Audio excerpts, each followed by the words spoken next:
সবুজ পাহাড়, ঢালু টিলা আর অপার প্রাকৃতিক সৌন্দর্যে ঘেরা সীমান্তবর্তী মৌলভীবাজারের জুড়ি উপজেলা বিস্তৃত 11টি চা বাগানে বদলে দিয়েছে এখানকার অর্থনীতি, এনেছে কর্মসংস্থান আর বেড়েছে পর্যটন সম্ভাবনা। কিন্তু সবুজ এই সৌন্দর্যের আড়ালে লুকিয়ে আছে কঠিন এক বাস্তবতা: অল্প মজুরি, কাঁচা মাটির ঘর আর জীবনযুদ্ধের নিরন্তর সংগ্রাম। এই বাগানের শ্রমিকদের প্রতিদিনের গল্প। বাংলাদেশের সবচেয়ে নিম্নমানের মজুরি পাচ্ছেন। আসলে চা শ্রমিকের জীবনযাত্রার মান এখনও উন্নত হয় নাই। অন্তর্বর্তীকালীন সরকারের প্রধান উপদেষ্টার দৃষ্টি আকর্ষণ করে বলছি, চা শ্রমিকের জীবনযাত্রার মান উন্নয়নে যেন কাজ হয়, সেই দৃষ্টি আকর্ষণ থাকে, আমি অনুরোধ জানাচ্ছি। যাদের কারণে আজকে বাগান এত সুন্দর, তারা কিন্তু আজকে খুবই অবহেলিত, পর্দার আড়ালে কিন্তু তাদেরকে কেউ দেখে না।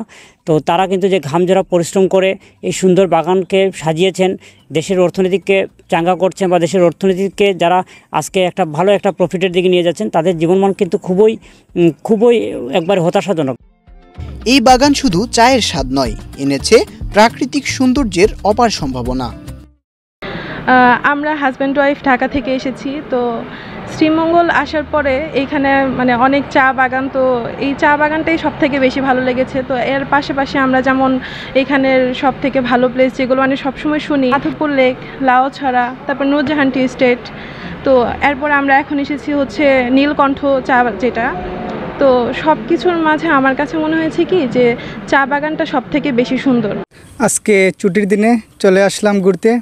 আমাদের জুড়ি উপজেলার অনেক সুন্দর চা বাগানগুলা, এখানে পরিবেশ অনেক সুন্দর। আপনারা চলে আসুন ছুটির দিনে, পরিবার নিয়ে ঘুরতে আসুন, অনেক ভালো লাগবে আশা করি আপনাদের। আমাদের যে সবুজে ঘেরা রত্না চা বাগান সংরক্ষণ আর শ্রমিকদের ন্যায্য অধিকার নিশ্চিত করা গেলে জুড়ি উপজেলাকে দেশের অন্যতম গ্রিন ইকো জোন হিসেবে গড়ে তোলা সম্ভব।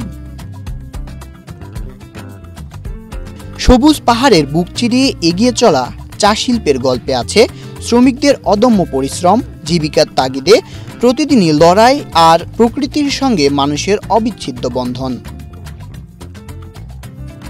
Tanmoy Mahmud, Asian television.